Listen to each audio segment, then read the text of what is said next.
नमस्कार दोस्तों, मैं मीनू मीनाक्षीज पैराडाइज में आपका स्वागत करती हूँ। दोस्तों, आज मैं आपको सक्लेंट के केयर के बारे में बताऊंगी, उसकी पॉटिंग मिक्स और उसमें प्रोपगेशन कैसे होता है वो बताऊंगी। समर में स्पेशली हम उसकी कैसे केयर करें वो मैं आपको बताऊंगी। तो ये मेरे कुछ सक्लेंट है, पहले मैं जल्दी जल्दी इनके आपको नाम बता देती हूँ। जो भी मेरे पास प्लांट है मैं उनके बता देती हूँ। जैसे ये आपका है कैशुला ओवेटा, और पहले भी आप मेरा ये देख चुके हैं। ये है मेरा ग्रेप्टोफेरिया, और ये इधर ये है एचिवेरिया, ये एगेवा है, और ये हवर्थिया, ये भी एक हवर्थिया है, और ये हवर्थिया विस्कोसा है।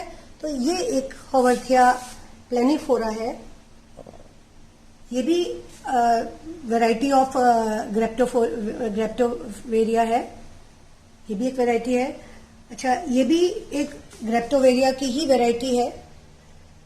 ग्रेप्टोवेरिया और जो है आपके एचिवेरिया में सिर्फ इतना डिफरेंस है कि एचिवेरिया के जो रूट्स हैं वो डायरेक्ट इसमें नीचे से शुरू होते हैं, लोटस लाइक होता है। ये एक है मेरे पास, कई वैरायटी के होते हैं। एक छोटा सा इधर भी है मेरा। ये इसके रूट्स जो होते हैं जस्ट इसके नीचे से होती हैं, और जो ग्रेप्टिवेरिया है उसमें स्टेम होता है, इसमें भी स्टेम होता है। तो इतना सा बस ये डिफरेंस है इसमें। ये है इधर मेरा जेली बीन, इधर आप मेरे सेनेसियो जो है लगे हुए हैं। ये जैसे आपका ये इधर हैंगिंग में है सेनेसियो, इसे हम बनाना स्टिंग ऑफ बनाना भी कहते हैं। और काफी सारे प्लांट्स हैं जो मेरे बाहर ही है, मैं अंदर नहीं ला पाई हूं उन्हें। ये भी जो है सकुलेंट है, इसको हम मदर ऑफ 1000 बोलते हैं। इनमें इसको इसलिए ऐसा बोला जाता है क्योंकि इसकी लीव्स के जो रिजेस में फ्रेंड्स इसमें बेबी प्लांट्स निकलते हैं और उससे हम प्रोपोगेशन करते हैं। जैसे एक प्लांट मेरा ये भी है, ये भी एक टाइप ऑफ कलांचू है, और इसकी सारी आप देखिए रिजेस में, बहुत ब्यूटीफुल प्लांट है मेरा, काफी बड़ा हो गया है। और इसकी रिजेस में जो है बेबी प्लांट्स हैं जिनको मैं बताऊंगी कि कैसे हम निकाल के प्रोपोगेट करते हैं। ये हो गया मेरे प्लांट्स का इंट्रोडक्शन। और अब मैं बताती हूँ इनकी केयर कैसे होती है। उससे पहले हम केयर बताने से पहले हम जो है इनकी सॉइल तैयार करते हैं, क्योंकि सॉइल हमारी बेस्ट होगी तभी प्लांट में की जो है बेस्ट केयर हो सकती है, तभी हम वो हमारा प्लांट सरवाइव कर सकता है। तो मैं आपको बताती हूँ, इसको इधर रखती हूँ। ये है इधर सैंड में 50% सैंड लेते हैं, और करीब 1/4 हम लेंगे वर्मी कंपोज, और उसके बाद हम 1/4 से भी आधा हम लेंगे, या हम 1/4 ही के करीब से थोड़ा सा कम लेते हैं कोकोपीट। और ये हमारा है नीम खली, जिसमें मैंने आपके बोन मील भी डाली हुई है। और ये है परलाइट। परलाइट दोस्तों इसलिए लेते हैं क्योंकि फर्स्ट ये पानी को एब्जॉर्ब करता है, और दूसरा ये आपका कोकोपीट और परलाइट मिलके हमारी सॉइल को थोड़ा एयरी बनाता है, जो कि बहुत जरूरी है सकुलेंट के लिए। क्योंकि सकुलेंट की जो रूट्स होती हैं वो बहुत बहुत पतली और बहुत हल्की होती है। जरा से भी चोट से वो टूट जाती है, तो उनका अंदर एयरी होना बहुत जरूरी है। तो ये आपके सॉइल तैयार होगी। अब मैं इनकी केयर बताती हूँ कि स्पेशली गर्मियों में हमें इसकी केयर कैसे करनी है। पहला, जब ये पॉटिंग मिक्स तैयार हो जाता है तो जैसा मैंने आपको बताया कि हमें इसके पानी का बड़ा ख्याल रखना है। ओवर वाटरिंग भी नहीं होनी है, प्लस हमें कम पानी भी नहीं देना है, क्योंकि हम सोचते हैं कि ये सकुलेंट है तो इसमें कम पानी भी चलेगा। नहीं, ऐसा नहीं है। गर्मियों में जब टेम्परेचर इतना हो जाता है तो इनको अगर हम पानी नहीं देंगे तो कुछ मैं आपको एक आध लीफ बताती हूँ। जैसे ये मेरी एक लीफ है, इस तरह से ये ड्राई हो जाती है। तो इसलिए इनको पानी भी चाहिए। हम पानी हमेशा इनकी सॉइल को टेस्ट करके ही दें। देखिए अगर सॉइल बहुत ड्राई हो गई है तो हम उसमें पानी दें, और जब अगर नम है सॉइल, हमेशा इनकी सॉइल नम बनी रहनी चाहिए, ओवर वाटरिंग नहीं होनी चाहिए,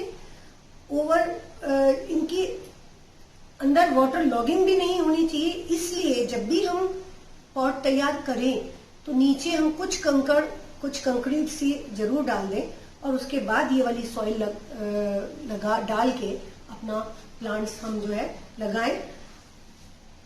ये तो इसका हो गया पानी का, कि हम पानी से हम इसको कैसे ओवर वाटरिंग भी नहीं करनी है और लेस वाटरिंग भी नहीं करनी है।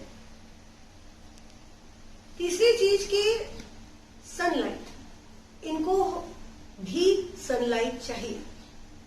हम सोचते हैं कि ये बहुत ब्यूटीफुल प्लांट है तो हम इंडोर रख लें और इंडोर हमारे प्लांट सरवाइव कर जाएंगे, तो ऐसा नहीं है। हम सिर्फ 2-3 दिन के लिए अंदर रख सकते हैं, लेकिन अगर हम इसको परमानेंट अंदर रख देंगे तो इनमें बहुत सारी प्रॉब्लम्स आ जाएंगी।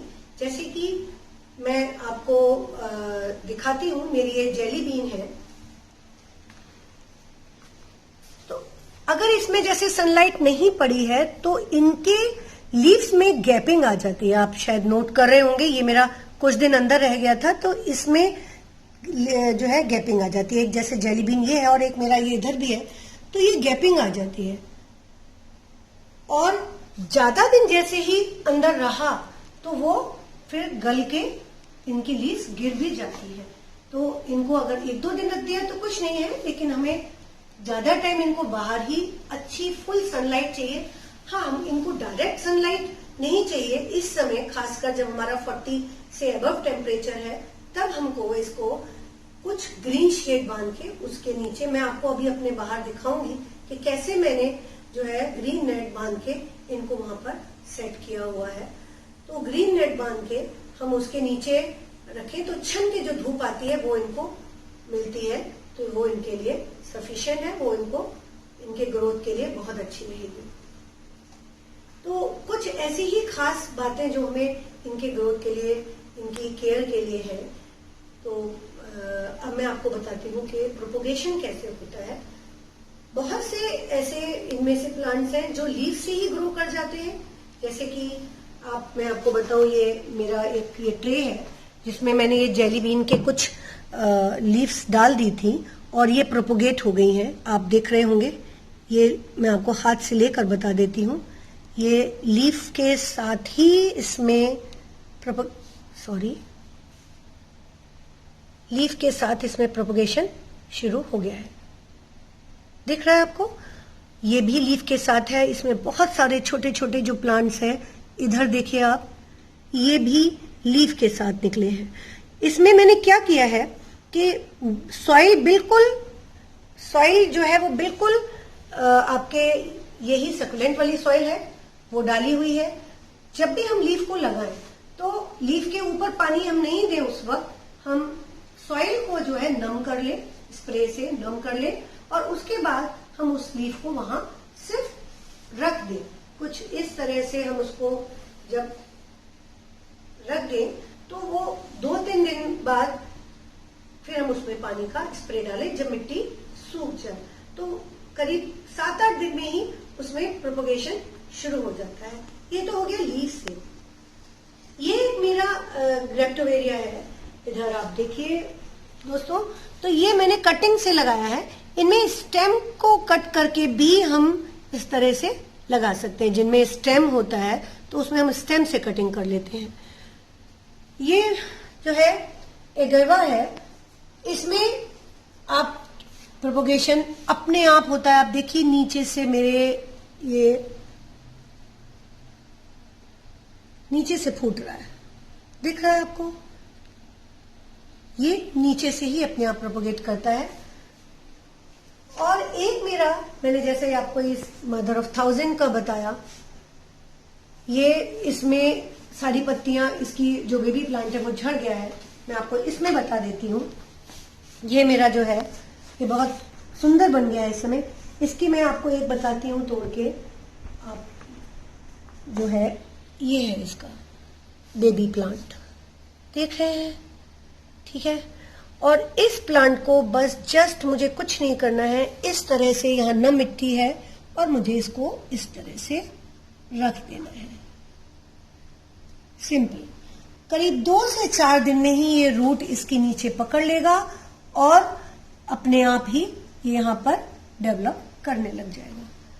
बहुत इजी होता है सक्लेंट का प्रोपोगेशन, लेकिन सबसे बड़ी बात वही है फ्रेंड्स कि इसका केयर जो है वो बहुत जरूरी है, खासकर गर्मियों में। मैं आपको फिर बताऊंगी कि सनलाइट बहुत जरूरी है। हम सोचें कि इन्हें सनलाइट नहीं चाहिए क्योंकि इनकी लीफ में जो है वो रस है, इनकी लीफ फ्लैशी लीफ है, तो ऐसा नहीं है। इनको भी सनलाइट चाहिए।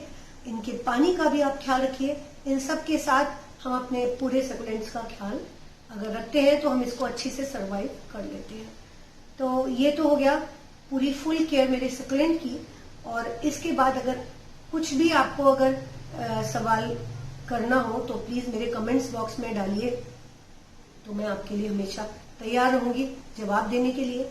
एक बात का मैं और कहूंगी कि हर 15 से 20 दिन में सक्लेंट में एनकेपी, अगर आपके पास 15-15 रेशो का पाउडर है, नहीं तो 19-19 का, आप 1 लीटर में करीब 1 टेबल स्पून घोल के उसको आप जो है हर 15 दिन में स्प्रे करें तो इनकी ग्रोथ अच्छी होगी।